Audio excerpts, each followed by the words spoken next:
अतीत के बारे में कैसे जानें? अतीत के बारे में कैसे जानें? अतीत की जानकारी हम कई तरह से प्राप्त कर सकते हैं। इनमें से एक तरीका अतीत में लिखी गई पुस्तकों को ढूंढना और पढ़ना है। ये पुस्तकें हाथ से लिखी होने के कारण पांडुलिपि कही जाती हैं। पांडुलिपि क्यों? क्योंकि ये पुस्तकें जो थी वो हाथ से लिखी जाती थी। अंग्रेजी में पांडुलिपि के लिए प्रयुक्त होने वाला मैन्यूस्क्रिप्ट शब्द लैटिन शब्द मेन्यू जिसका अर्थ है हाथ से निकला है। ये पांडुलिपियाँ प्रायः ताड़पत्रों अथवा हिमालय क्षेत्र में उगने वाले भुर्ज नामक पेड़ की छाल से विशेष तरीके से तैयार भोजपत्र पर लिखी मिलती है। समझ आया? मतलब कि ये पेड़ की छाल से बनी होती हैं, विशेष तरीके से तैयार भोजपत्र पर लिखी मिलती है। तो अगर आपसे पूछा जाए, कभी एग्जाम में आ जाए पांडुलिपि क्या होती है, तो आप लोग बता सकते हैं। ठीक है। ताड़पत्रों से बनी पांडुलिपि का एक पृष्ठ। यह पांडुलिपि लगभग 1000 वर्ष पहले लिखी गई थी। समझ रहे हैं? 1000 वर्ष पहले। किताब बनाने के लिए ताड़ के पत्तों को काट कर किताब बनाने के लिए ताड़ के पत्तों को काटकर उनके अलग अलग हिस्सों को एक साथ बांध दिया जाता था। भुर्ज पेड़ की छाल से बनी ऐसी ही एक पांडुलिपि को तुम यहाँ देख सकते हो। तो आप सभी देखिए, यहाँ पर ये एक पांडुलिपि है। ठीक है।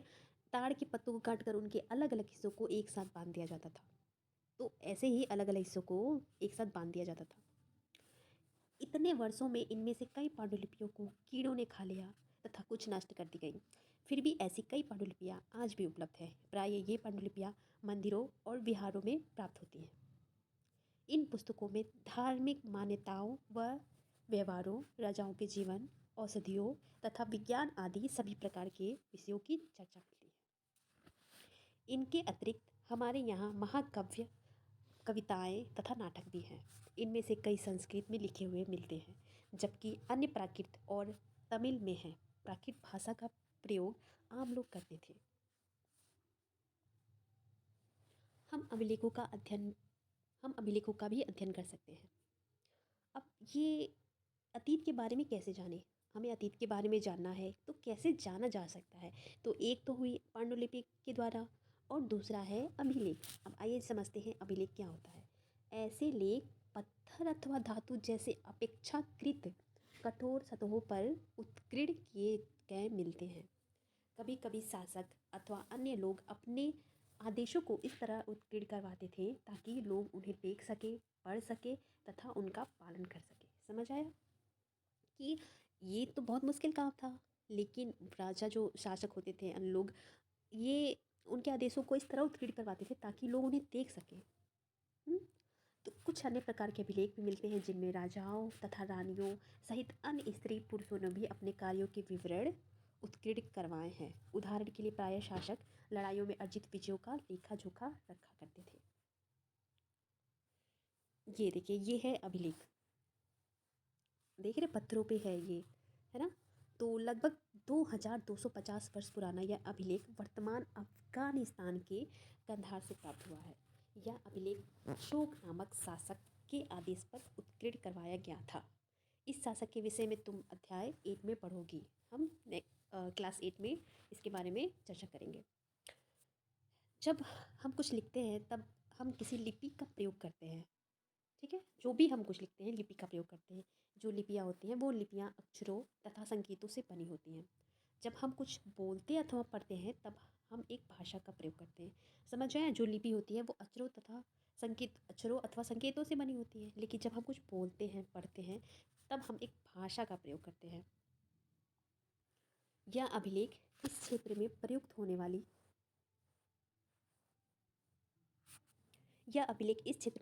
वाली यूनानी तथा अरामेक नामक दो भिन्न लिपियों तथा भाषाओं में ये जो अभिलेख आपके सामने दिखा था।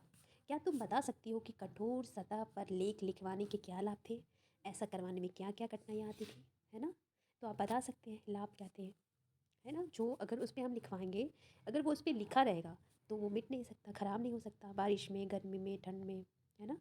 काफ़ी समय तक, कई हज़ार साल तक, जो कि हम सभी उसी के माध्यम से तो समझते हैं कि अतीत के बारे में क्या घटनाएं घटित हुई थी। तो कठिनाइयाँ भी आती थी। कठोर सतह पे उत्कीर्ण करवाना कोई आसान बात नहीं था, है ना? तो इसके अतिरिक्त अन्य कई वस्तुएं अतीत में बनी और प्रयोग में लाई जाती थी। ऐसी वस्तुओं का अध्ययन करने वाला व्यक्ति पुरातत्वविद कहलाता है। आपके सामने क्वेश्चन आएगा कि पुरातत्वविद किसे कहते हैं, तो कई वस्तुएं जो अतीत में बनी और प्रयोग में लाई जाती थी उनका अध्ययन करने वाला व्यक्ति, ठीक है, क्या कहलाता था? पुरातत्वविद। पुरातत्वविद पत्थर और ईंट से बनी इमारतों के अवशेषों, चित्रों तथा मूर्तियों का अध्ययन करते हैं। जो पुरातत्वविद हो तो पुरातत्वविद पत्थर और ईंट से बनी इमारतों के अवशेषों, चित्रों तथा मूर्तियों का अध्ययन करते हैं। पुरातत्वविद, इसे इंग्लिश में क्या कहते हैं? आर्कियोलॉजिस्ट, ठीक है,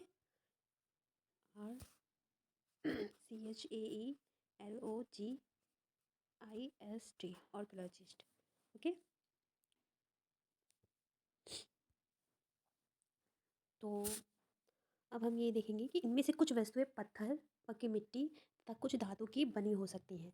ऐसे तत्व कठोर तथा जल्दी नष्ट न होने वाले होते हैं, ओके। पुरातत्वविद जानवरों, चिड़ियों तथा मछलियों की हड्डियां भी ढूंढते हैं। इससे उन्हें यह जानने में भी मदद मिलती है कि अतीत में लोग क्या खाते थे। वनस्पतियों के अवशेष बहुत मुश्किल से बच पाते हैं। यदि अन्न के दाने अथवा लकड़ी के टुकड़े जल जाते हैं तो वे जले हुए रूप में बचे रहते हैं। क्या पुरातत्वविदों को बहुधा कपड़ों के अवशेष मिलते होंगे? अब देखिए ये यहाँ पे देखिए कि ये प्राचीन नगर से प्राप्त एक पात्र है। इस तरह के पात्रों का प्रयोग 4700 वर्ष पूर्व होता था। समझ रहे हैं? आज से 4700 वर्ष पूर्व। जो दाएं है एक पुराना चांदी का सिक्का। इस तरह के सिक्कों का प्रयोग लगभग 2500 वर्ष पूर्व होता था। हमारे द्वारा आज प्रयोग में आने वाले सिक्कों से यह कैसे सिक्का भिन्न है, आप ही समझ सकते हैं ना। इसकी शेप, साइज, और ये चांदी का सिक्का है। पांडुलिपियों, अभिलेखों तथा पुरातत्व से ज्ञात जानकारियों के लिए इतिहासकार प्रायः स्रोत शब्द का प्रयोग करते हैं। इतिहासकार उन्हें कहते हैं जो अतीत का अध्ययन करते हैं, ठीक है। जो अतीत का अध्ययन करते हैं उन्हें हम क्या कहते हैं? इतिहासकार। स्रोत के प्राप्त होते ही अतीत के बारे में पढ़ना बहुत रोचक हो जाता है, क्योंकि इन स्रोतों की सहायता से हम धीरे धीरे अतीत का पुनर्निर्माण करते जाते हैं।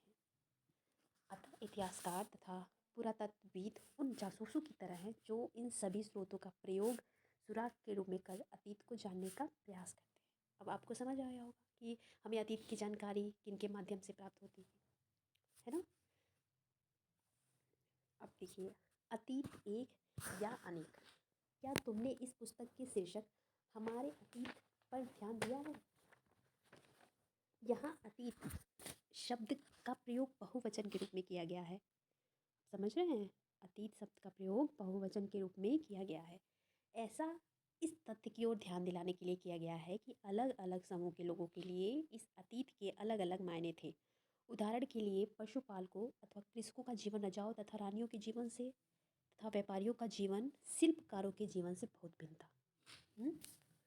पशुपालकों अथवा कृषकों का जीवन रजाओं तथा रानियों के जीवन से तथा व्यापारियों का जीवन शिल्पकारों के जीवन से बहुत भिन्न था, जैसा कि हम आज भी देखते हैं। उस समय भी देश के अलग अलग हिस्सों में लोग अलग अलग व्यवहारों और रीति रिवाजों का पालन करते थे।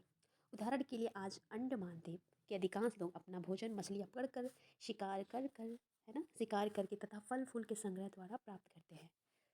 अंडमान द्वीप आप समझ रहे हैं, है ना, समुद्र के पास ये द्वीप है। उसमें जो जनजाति रहती हैं वो लोग क्या करते हैं? मछलियाँ पकड़ कर, शिकार करके, फल फूल संग्रह करके, है ना, अपना जीवन व्यतीत करते हैं। हम तो उनसे काफ़ी डेवलप है, हम तो उनसे बहुत आगे हैं। तो ये देखिए, इसके विपरीत शहरों में रहने वाले लोग खाद्य आपूर्ति के लिए अन्य व्यक्तियों पर निर्भर करते हैं। इस तरह के भेद अतीत में भी विद्यमान थे, है ना, उस टाइम में भी ये चीज़ें होती थी। इसके अतिरिक्त अन्य तरह का भेद है। उस समय शासक अपनी विजयों का लेखा जोखा रखते थे। अगर उन्होंने कोई विजय हासिल की तो उसका लेखा जोखा रखते थे। यही कारण है कि हम उन शासकों तथा उनके द्वारा लड़ी जाने वाली लड़ाइयों के बारे में काफ़ी कुछ जानते हैं, है ना। जबकि शिकारी, मछुआरे, संग्राहक, कृषक अथवा पशुपालक जैसे आम आदमी प्रायः अपने कार्यों का लेखा जोखा नहीं रखते थे। आप समझ रहे हैं कि उन समय के जो शासक थे, जो राजा महाराजा थे, उनके वो अपना लेखा जोखा, उन्होंने विजय हासिल की तो लेखा जोखा रखते थे इन्हीं अभिलेखों के माध्यम से। पुरातत्व की सहायता से हम उनके जीवन को जानने में मदद मिलती है ना। पुरातत्व की सहायता से हमें उनके जीवन को जानने में मदद मिलती है। हालांकि अभी भी इनके बारे में बहुत कुछ जानना शेष है। अब देखिए, तिथियों का मतलब, अगर तुमसे कोई तिथि के विषय में पूछे तो तुम शायद उस दिन की तारीख, माह, वर्ष, जैसे कि 2000 या इसी तरह का कोई और वर्ष बताओगी। वर्ष की यह गणना ईसाई धर्म प्रवर्तक ईसा मसीह के जन्म की तिथि से की जाती है। अतः 2000 वर्ष कहने का तात्पर्य है ईसा मसीह के जन्म के 2000 वर्ष के बाद से। अभी चल रहा है ये 2022, तो समझ लीजिए ईसा मसीह के जन्म के बाद 2022। आप समझ रहे हो, ईसा मसीह जी का जन्म 2022। ईसा मसीह के जन्म के पूर्व की सभी तिथियां ईसा पूर्व, है ना, ईसा से पहले के रूप में जानी जाती हैं। इस पुस्तक में हम 2000 को अपना आरंभिक बिंदु मानते हुए वर्तमान से पूर्व की तिथियों का उल्लेख करेंगे। इतिहास और तिथियां, अंग्रेजी में बीसी, बिफोर क्राइस्ट, हिंदी में ईसा पूर्व का तात्पर्य बिफोर क्राइस्ट, ईसा पूर्व होता है। कभी कभी तुम तिथियों से पहले एडी, है ना, हिंदी में ई लिखा पाती हो। यह एडी, एनो डोमिनी नामक 2 लैटिन शब्दों से बना है तथा इसका तात्पर्य ईसा मसीह के जन्म के वर्ष से है। कभी कभी एडी की जगह सीई, है ना, तथा बीसी की जगह बीसीई का प्रयोग होता है। सी अक्षरों का प्रयोग कॉमन एरा तथा बीसी का बिफोर कॉमन एरा के लिए होता है। हम इन शब्दों का प्रयोग इसलिए करते हैं क्योंकि विश्व के अधिकांश देशों में अब इससे कैलेंडर का प्रयोग सामान्य हो गया है। भारत में तिथियों के इस रूप का प्रयोग लगभग 200 वर्ष पूर्व आरंभ हुआ था। कभी कभी अंग्रेजी के लिए भी अक्षरों का प्रयोग होता है जिसका तात्पर्य बिफोर प्रेजेंट, वर्तमान से पहले। अन्यंत्र, जैसा कि हमने पहले पढ़ा, अभिलेख कठोर सतहों पर उत्कीर्ण करवाए जाते हैं। इनमें से कई अभिलेख कई 100 वर्ष पूर्व लिखे गए थे। सभी अभिलेखों में लिपियों और भाषाओं का प्रयोग हुआ है। समय के साथ साथ अभिलेखों में प्रयुक्त भाषाओं तथा लिपियों में बहुत बदलाव आ चुका है। विद्वान यह कैसे जान पाते हैं कि क्या लिखा था, है ना? इसका पता अज्ञात लिपि का अर्थ निकालने की एक प्रक्रिया द्वारा किया जा सकता है। ये देखिए सारे साइन है, ओके। इस प्रकार से अज्ञात लिपि को जानने की एक प्रसिद्ध कहानी उत्तरी अफ्रीकी देश मिस्र से मिलती है। उत्तरी अफ्रीकी देश मिस्र से मिलती है। अब हम आपको इजिप्ट दिखाते हैं। चलिए मैप में आपको एक बार ले चलते हैं वहाँ पे। तब आइए चलते हैं हम इजिप्ट, है ना, इजिप्ट चलते हैं। मिस्र, ये देखिए अफ्रीकी देश कंट्री है मिस्र, ये आप देख रहे हो, ये है अफ्रीका, है ना। अफ्रीका के नॉर्थ ईस्ट में है इजिप्ट, यहाँ पे ये देखिए अफ्रीकी कंट्री है, ये अफ्रीका महाद्वीप है। अब आपको यहाँ है इजिप्ट, यहाँ है रेड सी, है ना, इधर है मेडिटेरियन सी, भूमध्य सागर, ये है लाल सागर, इज़राइल है, ये है मिस्र, ओके, और यहाँ है आपका इंडिया, ये है इंडिया। तो फिर ये उत्तरी अफ्रीकी देश मिस्र से मिलती है ना, नॉर्थ में है आपका।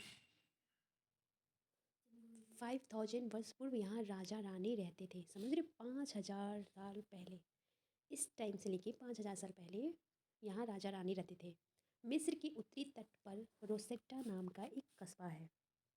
यहाँ से एक ऐसा उत्कीर्ण पत्थर मिला है जिस पर एक ही लेख 3 भिन्न भिन्न भाषाओं तथा लिपियों, यूनानी तथा मिस्री लिपि के 2 प्रकारों में है। कुछ विद्वान यूनानी भाषा पढ़ सकते थे। उन्होंने बताया कि यहाँ राजाओं तथा रानियों के नाम एक छोटे से फ्रेम में दिखाए गए हैं। इसे कारतूस कहा जाता है। इसके बाद विद्वानों ने यूनानी तथा मिस्री संकेतों का अगल बगल रखते हुए मिस्री शब्द अक्षरों की समानार्थक ध्वनियों की पहचान की। जैसा कि तुम देख सकते हो, यहाँ एल अक्षर के लिए शेर तथा ए अक्षर के लिए चिड़िया के चित्र बने हैं। ये देखिए एल अक्षर है ना, ये यहाँ पे एल है ये, और है ए के लिए चिड़िया है ना, देखिए ए एल,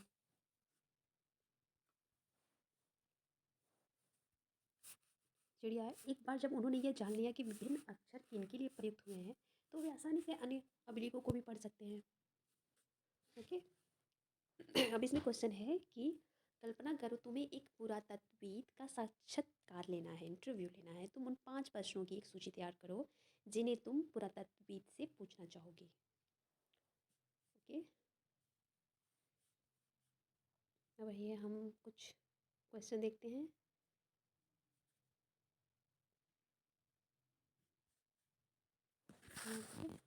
मिस चलिए, इसमें पूछा है कि आओ याद करें, निम्नलिखित का सुमेल करो। इसके बीच में स्पेस नहीं है। फिर भी देखिए, नर्मदा घाटी पहला बड़ा राज्य नहीं। नर्मदा घाटी क्या था? वो क्या था? आखेट तथा संग्रहण। इसका ये होगा। ओके। और मगध क्या था? मगध बिहार, जैसा कि बताया था, पहला बड़ा राज्य ये है। गारो पहाड़ियाँ, है ना? गारो पहाड़ियाँ इसके लिए क्या? गारो पहाड़ियाँ के लिए आरंभिक कृषि, है ना? आरंभिक कृषि। और सिंधु तथा इसकी सहायक नदियाँ, ये क्या था? ये प्रथम नगर, है ना? प्रथम नगर की तो स्थापना हुई थी। सिंधु तथा इसकी सहायक नदियाँ, हड़प्पा सभ्यता, मोहनजोदड़ो। आगे आप पढ़ेंगे उसके बारे में। गंगा घाटी क्या है? तो आपको जैसा जिक्र हुआ था कि 2500 वर्ष पूर्व के नगर। ओके। पांडुलिपियों तथा अभिलेखों में एक प्रमुख अंतर बताइए। ये तो आपको पता है, यहाँ से लिखी गई है, ये पत्रों पे लिखी गई है ना? ये ताड़ पत्रों पे लिखी गई थी, ये छालों पे। ओके, तो आप ये बता देंगे। अब ये क्वेश्चन है कि आओ चर्चा करें। सीधा के प्रश्न को फिर से पढ़ो पुरातत्वविदों द्वारा। ये सारे क्वेश्चन आप पढ़ सकते हैं। ठीक है, एक बार वीडियो देख लेंगे, पॉज कर करके फिर पढ़ सकते हैं।